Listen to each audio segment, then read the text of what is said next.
Hey folks, Steve here, still filling in for Jesse Dollemore. The mayor of New York City has been indicted by the federal government. He has vowed to remain in office and fight these charges, and I think he's going to be okay because it sounds like the people of New York are behind him 100%.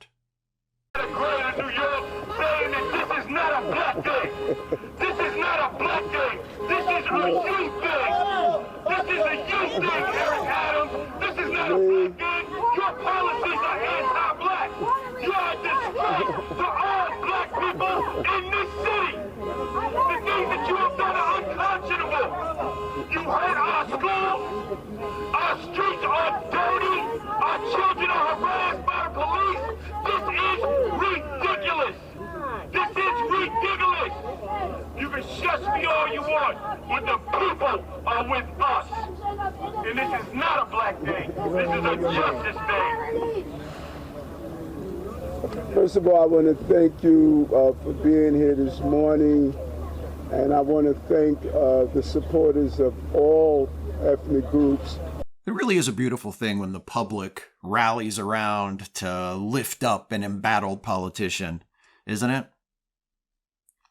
What is it that Mayor Adams is alleged to have done? I will let the United States Attorney for the Southern District of New York explain. Today we are announcing campaign finance, bribery, and conspiracy charges against Eric Adams, the mayor of New York City. As the indictment alleges, Mayor Adams engaged in a long-running conspiracy in which he solicited and knowingly accepted illegal campaign contributions from foreign donors and corporations. As we allege, Mayor Adams took these contributions even though he knew they were illegal, and even though he knew these contributions were attempts by a Turkish government official and Turkish businessmen to buy influence with him. We also allege that the mayor sought and accepted well over $100,000 in luxury travel benefits from some of the same foreign actors who arranged many of the illegal campaign contributions. These benefits included free international business class flights and opulent hotel rooms in foreign cities. I mean, yeah, okay, that's not ideal, but like, if all he did was accept gifts he shouldn't have accepted, that's just poor judgment, right? That doesn't mean he did anything wrong in exchange for those improper benefits. And in exchange for some of those improper benefits, he intervened in the New York City Fire Department's inspection process for a building owned and operated by the Turkish government, allowing it to open even though it had not passed the fire inspection. What is it with New York City and shitty mayors? Eric Adams, Rudy Giuliani. New York City is like that person we all have in our lives who just can't seem to find themselves a healthy, happy relationship. You know, we think about them and we say to ourselves, I wish they could just meet someone nice who would treat them right. I think part of the problem is the dating pool, as it were. When Eric Adams ran for mayor in 2021, his opponent was Curtis Sliwa. Adams won in a landslide. He got 2/3 of the vote. Of course he did. Who else were people going to vote for? The Guardian Angels guy? In 2021? Come on. Anyway, this Mayor Adams indictment is a big deal, but not necessarily a shock to folks who have been paying attention. Practically since he took office, he's been hounded by accusations of corruption. Last year, the FBI confiscated his electronic devices as a part of the investigation that has now resulted in this indictment. If convicted on all of these charges, Mayor Adams might be in for a long stay at the old Crossbar Hotel. Here's an article from CNN, headline, What's in the 5-count indictment against NYC Mayor Eric Adams? In all, Adams is charged with 5 counts punishable by up to 45 years in prison, according to the U.S. Attorney's Office. The most serious charge is wire fraud, which comes with a maximum sentence of 20 years in prison. The charge stems from allegations that Adams stole from New York City's matching funds program.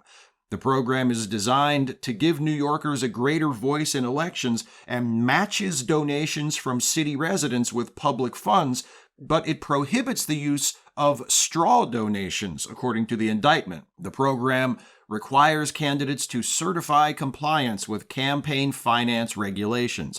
The indictment alleges Adams not only received illegal campaign contributions, but he then allegedly used 8 of those improper donations to apply for matching funds and obtained as much as $2,000 for each illegal contribution. His campaign then falsely certified compliance, the indictment states. The indictment does not total the amount of matching public funds he allegedly received directly from the 8 illegal straw donations. Adams's 2021 mayoral campaign ultimately received more than $10 million in public funds from the city's matching funds program, according to the indictment. Bribery is punishable by up to 10 years in prison. That charge relates to the alleged quid pro quo of receiving luxury travel benefits from the Turkish official in exchange for pushing the approval of the Turkish house, the indictment states. The 2 counts of soliciting campaign contributions from foreign nationals are each punishable by up to 5 years in prison. One of the charges is based on allegations in 2021, and the other is based on allegations in 2023. Finally, there is a conspiracy charge, which is punishable by up to 5 years in prison. That charge alleges Adams and others, known and unknown, agreed to commit federal offenses, including wire fraud, soliciting and accepting and receiving a campaign contribution, and bribery. The indictment lists 23 specific overt acts in furtherance of the conspiracy. That's a lot, and obviously, if Mayor Adams is guilty of these charges, this is terrible conduct, unacceptable for any elected official. Mayor Adams is a Democrat. I'm a Democrat. And as a Democrat, I just want to call your attention to a couple of things. First, this indictment has been brought by the U.S. Attorney for the Southern District of New York. That's the same office Donald Trump has blasted in the past for investigating him, for carrying on a witch hunt against him. Hopefully this demonstrates that there is such a thing as an independent Justice Department, that it's at least possible. I'm not saying that that's always the case, but it's at least possible, and it's a model of how it should work. The Justice Department, the judiciary, the criminal court system, the police, the prosecutors, all of that should be independent of any political party or any political administration, Republican or Democrat. If you break federal law, the FBI and the U.S. attorneys are coming after you, and that is how it should be. Second, pay attention over these next few months or possibly years as this case works its way through the system, because I have a prediction. I predict that you won't hear many, or quite possibly any, prominent Democrats attacking the investigation, attacking the prosecutors, attacking the judge, calling this a hoax, calling this a witch hunt, calling this weaponized prosecution. When Donald Trump is charged with crimes, Republicans threaten to burn down the Justice Department in order to protect him. When a Democrat is charged with crimes, the rest of us Democrats hope that justice is done. If a member of our party is found to have been guilty of crimes, we want to know about it, and we want that person to be held accountable. And that's the difference. That's one of the differences, at least, between the Democrats and the Republicans. For all of its many, many, many, many flaws and shortcomings, we have a political party. They have a cult of personality.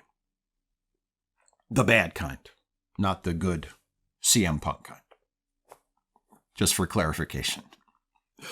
That's it for me, everybody. Thank you so much for watching. I am Steve Shives, sitting in all week for Jesse Dollemore. If you enjoyed this video and you'd like to see more from me, please subscribe to my YouTube channel at youtube.com/Steve Shives and follow me on social media at the links included in the video description. And if for some reason you're seeing this and you are not subscribed to this YouTube channel, to Dollemore's channel, please subscribe to this channel as well.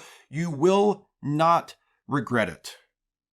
Thank you so much for watching once again. Don't forget, November 5th, Election Day. If you are one of my fellow Americans and you are eligible to vote, please double check your voter registration. If you can do more, please do more. But at the very least, on November 5th, vote. I will see you next time, everybody. Take care of yourselves.